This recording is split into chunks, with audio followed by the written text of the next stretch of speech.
Hello everyone, and welcome to the visual dungeon guide for Worqor Zormor. The first boss is the adorable Ryoqor Terteh. Frosting Fracas is a group-wide attack that deals unavoidable damage to all party members. Healers be ready. The area should now become sealed off. The outer edges of the arena will become frozen. Touching this will give a 15-second debuff that deals heavy damage over time. Fluffle will summon 4 small minions that each cast Ice Scream, an area of effect that takes up 1/4 of the arena until the entire battlefield is covered.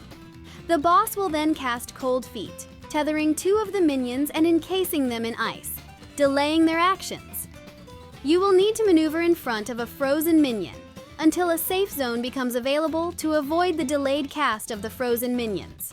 The boss will use Fluffle Up again, this time summoning 4 large minions. These minions cast Snow Swirl, a large circular area of effect. The mechanics, however, work exactly the same as the previous small Fluffle Up minions. Snow Scoop will conjure 2 sets of snowballs around the arena's edge. These will each shoot across the entire length of the battlefield in a linear area of effect in the order the set appears. While this is happening, the boss will also cast Sparkling Sprinkling, targeting all players with a circular area of effect for unavoidable damage. You should have enough time to deal with the first set of snowballs before spreading out to prevent overlapping damage from one another. The boss will then try to give you cardiac arrest by using Fluffle Up, summoning both sets of minions. You will need to locate and maneuver to the safe spot of the tethered minions before moving away from them. This can be overwhelming visually, so keep calm and focus. The mechanics will then repeat until the boss is down. The second boss is Kahderyor. Wind Unbound is a group-wide attack that deals unavoidable damage to all party members. Healers be ready. Crystal Crush will summon a pillar. All players will need to stack and stand together on top of the pillar. The pillar will then shatter into small shards. Wine Shot will target all players with a donut area of effect. You can easily avoid this by stacking together. Earthen Shot will cause the shattered pillar to explode in a large circular area of effect, while also targeting all players with a circular area of effect for unavoidable damage, spread out to prevent overlapping damage from one another. Crystalline Storm will conjure small crystals across the battlefield in mutable linear area of effects. The boss will use Earthen Shot again, causing the crystals to explode, while also targeting all players with a circular area of effect for unavoidable damage, spread out to prevent overlapping damage from one another.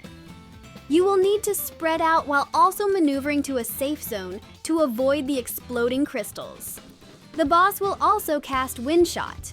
You will need to stand on top of the crystals to avoid the arena-wide area of effect, while also stacking together with the group's donut area of effects.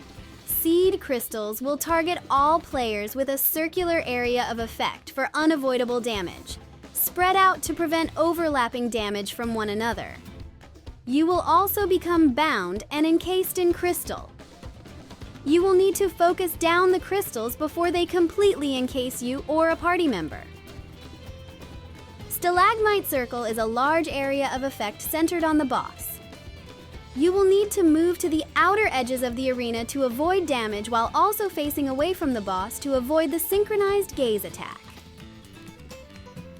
Cyclonic Ring is an arena-wide donut-shaped area of effect, which will damage anyone not standing near the boss. You will also need to face away from the boss to avoid the synchronized gaze attack. The mechanics will then repeat until the boss is down. The third boss is Gurfurlur. Heaving Haymaker is a group-wide attack that deals unavoidable damage to all party members. Healers be ready. The area should now become sealed off, and the outer edges of the arena will become dangerous. Touching this will give a 15-second debuff that deals heavy damage over time. Stonework is a sequential area of effect, which you will need to dodge as each section grows.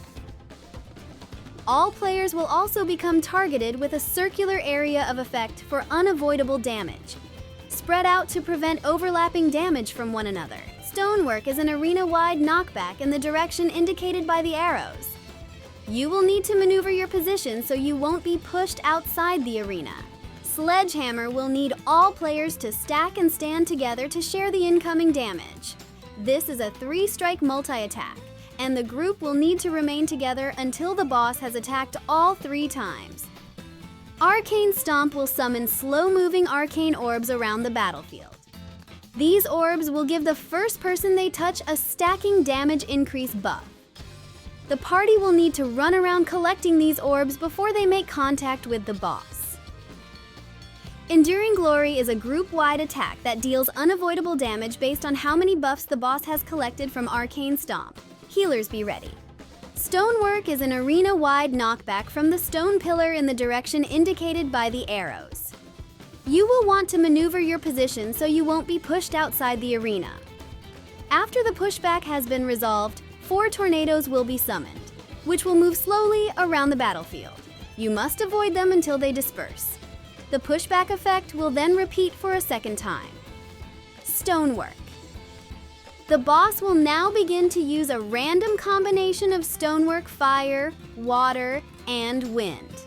In this clip, the boss has used fire and water, so you would need to be pushed back into the first sequential area of effect, as that will be the safe zone. All players will also become targeted with a circular area of effect for unavoidable damage, spread out to prevent overlapping damage from one another. The mechanics will then repeat until the boss is down,